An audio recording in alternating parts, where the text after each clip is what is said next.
যখন বৃক্ষ পূজায় নিমজ্জিত ছিল, যখন চন্দ্র পূজায় নিমজ্জিত ছিল, যখন দেবদেবীর পূজায় নিমজ্জিত ছিল, নবী হিসেবে হযরত ইব্রাহিম আলাইহিস সালামের মন মানসিকতা ছিল খুবই মন ক্ষুণ্ণ অবস্থা। যখন তাকে ডাকা হলো, মেরার দিকে ডাকা হলো, হযরত ইব্রাহিম আলাইহিস সালাম বললেন ইন্নী সাকিব। মানুষের সুস্থতা এবং অসুস্থতা দুই রকম, একটা হইতেছে মানসিক, অপরটি হইতেছে শারীরিক। যখন গোটা পৃথিবীর মানুষ যখন অন্ধকারে নিমজ্জিত ছিল, গুনাহের কাজে যখন লিপ্ত ছিল, আল্লাহ রাব্বুল আলামিন তাকে ভবিষ্যতে নেতা করবেন, নবী হিসেবে প্রেরণ করবেন, আল্লাহর খলিল হিসেবে প্রেরণ করবেন। সেই হিসাবে হযরত ইব্রাহিম আলাইহিস সালামের মন মানসিকতা ছিল খুবই ক্ষুণ্ণ, খুবই খারাপ অবস্থা ছিল। অতএব তিনি মানসিক দিক দিয়ে তিনি অসুস্থ ছিলেন। এই জন্য যখন তাকে ডাকা হলো, তিনি বললেন ইন্নী সাকিব, আমি অসুস্থ।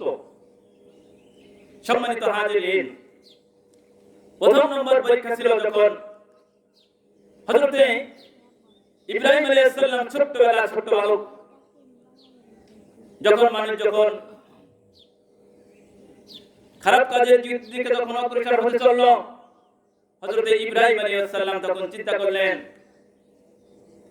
যে আমার প্রভুকে। তিনি সব সময় গবেষণা করতে শুরু করলেন। যখন চন্দ্র যখন উদিত হলো, তখন তিনি চিন্তা ভাবনা করলেন এই হয়তো আমার স্রষ্টা বা প্রভু। যখন চন্দ্র যখন নিবর্তিত হয়ে গেল, তখন বললেন না, এটা প্রভু হইতে পারে না।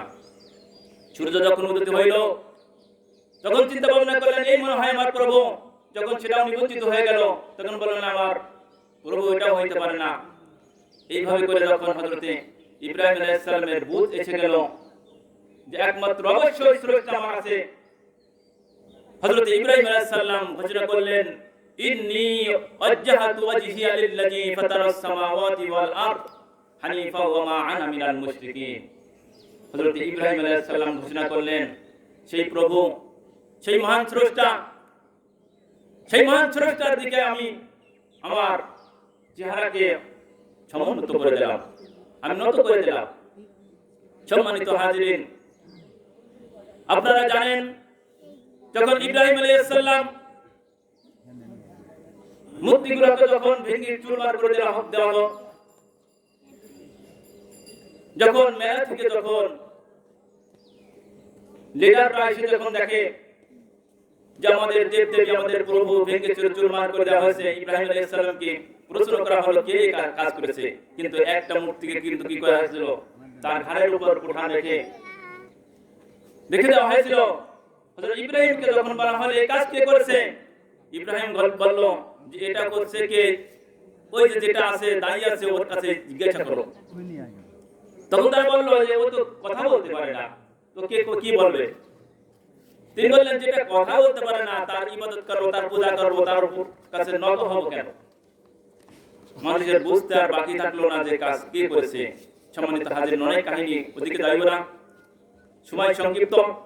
বলতেছিলাম যে হযরত ইব্রাহিম আলাইহিস সালামকে যখন নমরুদের কাছে যখন সংবাদ পৌঁছে গেল,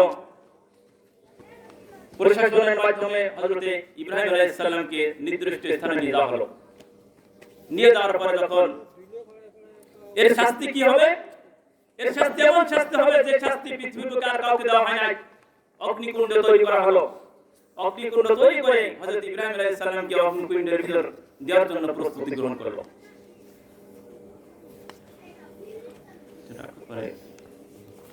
সম্মানিত হাজিরিন, এরপরে হযরত ইব্রাহিম আলাইহিস সালামকে আগুনে ফেলার জন্য প্রস্তুতি গ্রহণ করা হলো। আগুন এমন ভাবে প্রজ্বলিত করা হলো যে দাও দাও করে আগুন যখন উপরের দিকে উঠতে শুরু করলো, উপরে যখন পাখি পর্যন্ত যাইতেছে, পাখি পর্যন্ত মারা যায় এমন অবস্থা। কিন্তু অগ্নিকুণ্ডের ভিতরে কিভাবে ফেলানো হবে কিভাবে? তখনকার জামানা কিন্তু এরকম ভাবে সরঞ্জাম ছিল না, এরকম ভাবে মেশিন গান ছিল না। তখনকার জামানা গাছ ছিল, ছোট গাছ ছিল, বড় বড় ছোট গাছ ছিল। গাছের এক পাশে বেঁধে অপর পাশে হযরত ইব্রাহিম আলাইহিস সালামকে বেঁধে যখন অগ্নিকুণ্ডের দিকে যখন ফেলার জন্য প্রস্তুতি নিল, যখন টান শুরু করলো, হযরত ইব্রাহিম আলাইহিস সালাম আর ওঠে না, কিন্তু শয়তান মানুষের বেশে সাদা পাগড়ি ধারণ করে খুব সুন্দর করে এসে ডাকতে বলতেছে, আল্লাহর খলিল ইব্রাহিমকে এরকম ভাবে যদি শত শত বছর ধরে টানাটানি করো কিন্তু আল্লাহর খলিল উঠবে না, কেননা তার রহমতের ফেরেশতা টেনে ধরে রেখেছে। শয়তান তাই ডাকতে বলছে যে একটা কাজ করতে হবে, তাহলে ইব্রাহিম উঠবে, অগ্নিকুণ্ডে যাবে। বলে কি কাজ? বলে ইব্রাহিম আলাইহিস সালামের পরনের কাপড় খুলে ফেলতে হবে। দ্বিতীয়ত এখানে যুবতী রমণীদেরকে এখানে উলঙ্গ অবস্থায় ড্যান্স দিতে হবে, সেজে গুজে এসে ড্যান্স দিবে।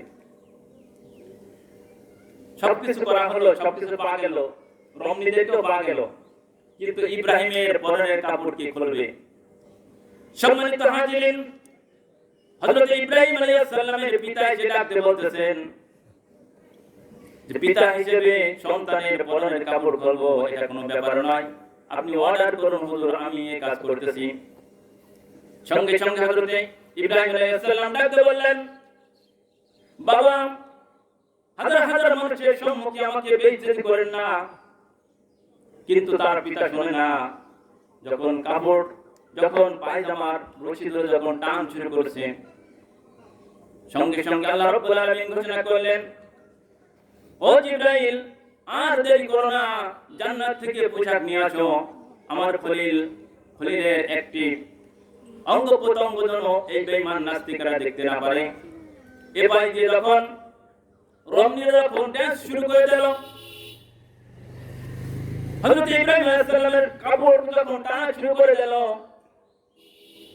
এরপরে ইব্রাহিম আলাইহিস সালামের পিতা হয়েছে যখন চোরক গাছের রশি ধরে টান শুরু করে, ইব্রাহিম আলাইহিস সালাম ডাকতে বলছেন, প্রভু গো, পৃথিবীতে যখন মানুষ কোনো বিপদে পড়ে যায়, প্রত্যেকে সাহায্য করার জন্য প্রয়োজন হয়।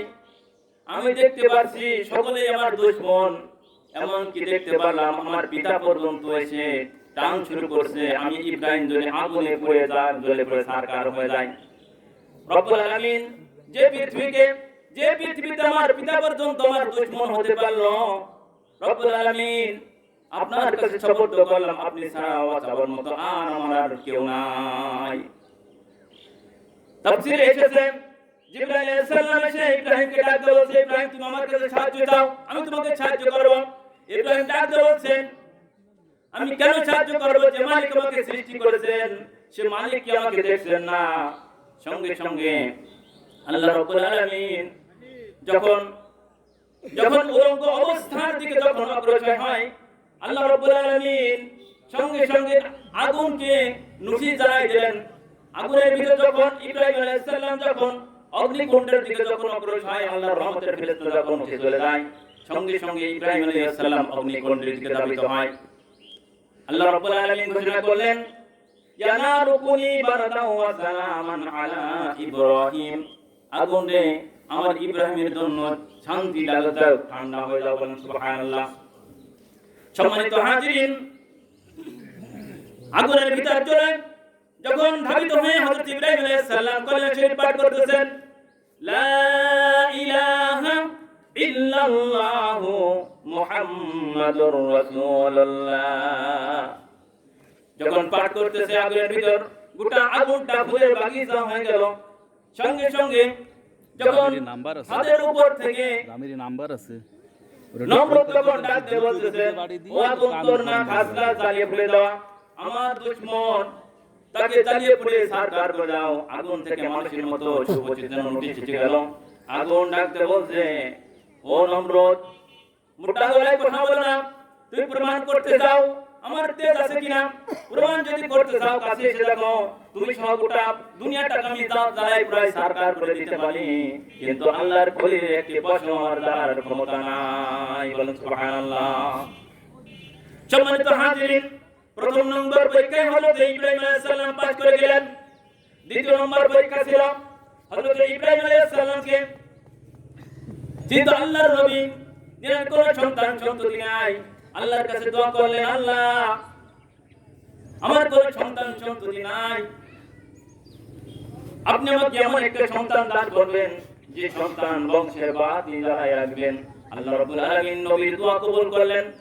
আল্লাহ রাব্বুল আলামিন জানিয়ে দিলেন, ইব্রাহিম তোমার একটি সন্তান হবে, নাম হবে ইসমাঈল আলাইহিস সালাতু ওয়াস সালাম।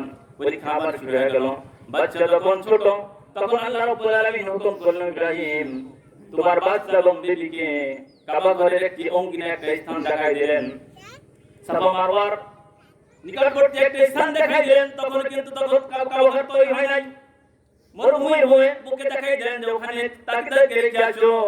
হযরত ইব্রাহিম আলাইহিস সালাম ভারাক্রান্ত মন নিয়ে শিশু সন্তান ইব্রাহিম এবং বিবিকে রেখে যখন ভারাক্রান্ত মন নিয়ে চলে আসতেছেন, হযরত হাজরা জিজ্ঞাসা করলেন, ইব্রাহিম, আমার স্বামী ইব্রাহিম, আমাকে এবং আমার সন্তানকে সামান্য খেজুর এবং পানি দিয়ে রেখে যাচ্ছেন, কারণটা কি? আমার কোন অপরাধে এরকম ভাবে রেখে যাচ্ছেন কিনা?